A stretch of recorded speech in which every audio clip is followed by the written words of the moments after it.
Los orígenes de la adoración a María es el título de nuestra reflexión de hoy.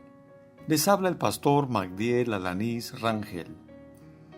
Mateo capítulo 2, versículo 11, en la versión Reina Valera 60, dice: Y al entrar en la casa, vieron al niño con su madre María, y postrándose, lo adoraron, y abriendo sus tesoros, le ofrecieron presentes, oro, incienso y mirra.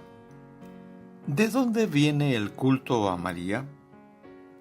El pastor John MacArthur, durante una sesión de preguntas y respuestas realizada en su iglesia Grace Community en Sun Valley, California, el 6 de junio de 1976, dio una amplia respuesta que a continuación te comparto.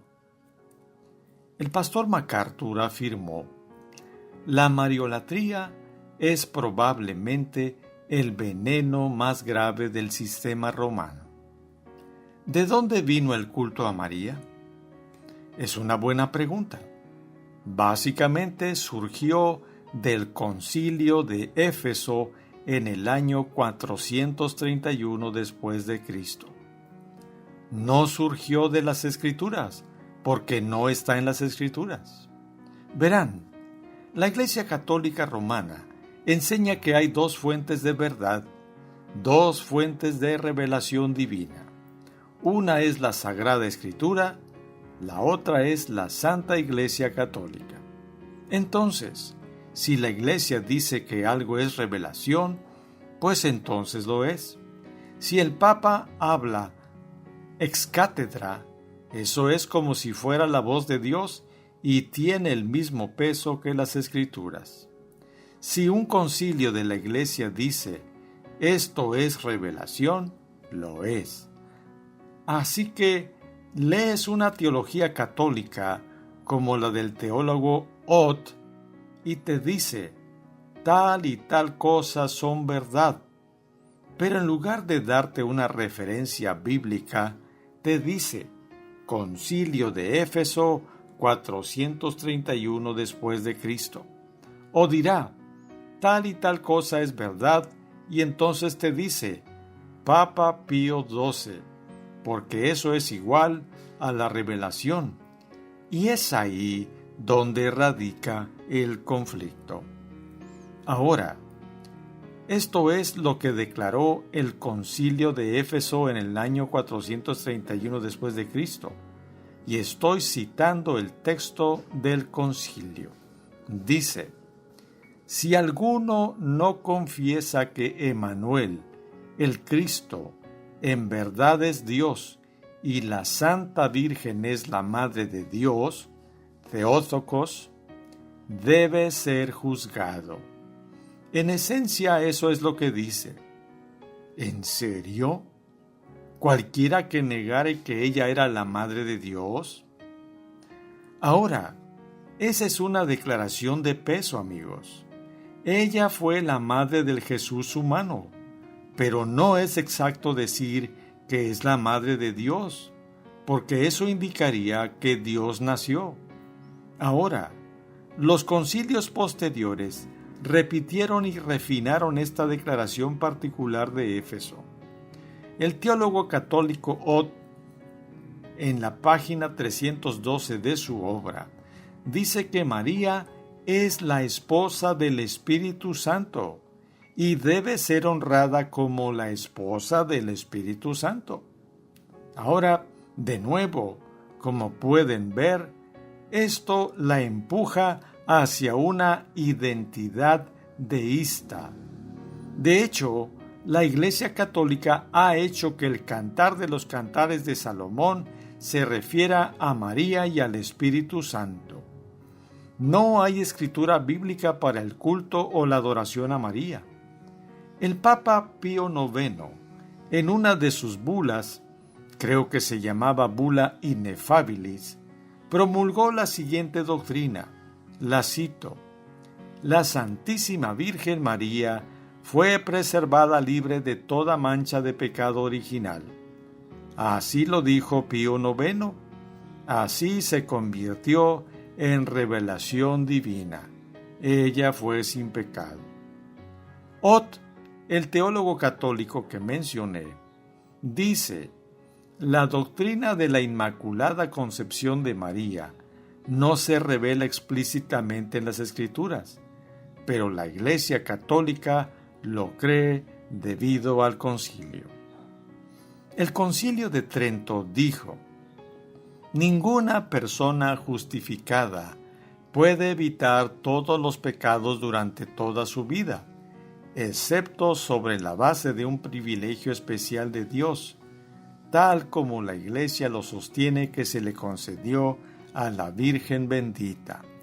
Ella nació sin pecado y permaneció sin pecado. Ahora, toda esta confusión se remonta realmente a la fusión del culto babilónico y a la iglesia cristiana primitiva. El fundador de Babilonia fue Nimrod. Nimrod fue un apóstata de la época patriarcal. ¿Recuerdan haber leído el nombre de Nimrod en el libro de Génesis? Él persuadió a sus seguidores a construir una torre, y así comenzó la adoración pagana. Nimrod era nieto de Cam. Él tuvo una esposa que fue realmente una mala noticia.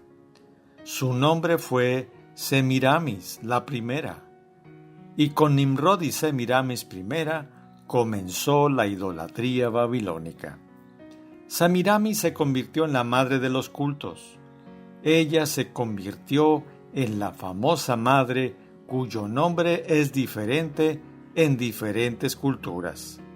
A veces es Diana, a veces es Astarot, solo depende de dónde te encuentres. A veces es Osiris, relacionada con Isis, con varios nombres diferentes en la medida en que se extendía el culto de misterio babilónico. Cuando Babilonia fue finalmente destruida, la gran sacerdotisa de Babilonia, con todo su culto que se remontaba a Semiramis, huyó a Roma, y Roma se convirtió en el centro de los cultos babilónicos. Curiosamente, también se convirtió en el centro de la Iglesia romana, y el culto de Semiramis, la gran sacerdotisa, se mezcló con el cristianismo y dio origen a la mariolatría moderna. Lo interesante de notar es que la adoración de María hoy como la Madre y la Virgen no es realmente cristianismo, sino la aceptación del culto babilónico, porque Semiramis fue preñada por un rayo de sol y, estando virgen, dio a luz a un hijo. Su hijo es conocido en el Antiguo Testamento como Baal, y el hijo fue asesinado por un jabalí. Durante 40 días estuvo muerto, según la leyenda. Al final de los 40 días resucitó de entre los muertos, porque su madre pasó 40 días de luto y ayuno. Ahí está la base de la Cuaresma. No viene en la Escritura, sino que es babilónico. Entonces, como ven, todo se combinó en Roma, y de paso pueden leer sobre la Reina del Cielo. Ese es el término de la Iglesia Católica para María, y pueden leerlo en el libro del profeta Jeremías capítulo 44 y en Ezequiel 8, y está hablando de Astarot y de Semiramis, la gran sacerdotisa del culto babilónico, y la llamaban Reina del Cielo. Entonces, pueden ver de dónde vino el problema. Así que la adoración a María no es bíblica. De hecho, María tuvo que ser redimida como cualquier ser humano. Ella fue una mujer maravillosa, pero sobre todo, ellos continuaron esto porque tomaron la declaración de Elisabet a María: bendita eres tú entre todas las mujeres, y lo convirtieron en el centro de la mariolatría. Amigo que me escuchas, ahora que sabes de dónde proviene la adoración a María, te pregunto, ¿abrirás tu mente a la verdad de la palabra de Dios y adorarás únicamente a Jesucristo, aquel que dio su vida por ti para darte salvación? El Señor te guíe en tus pensamientos. Soy tu amigo el pastor Magdiel Alanís Rangel.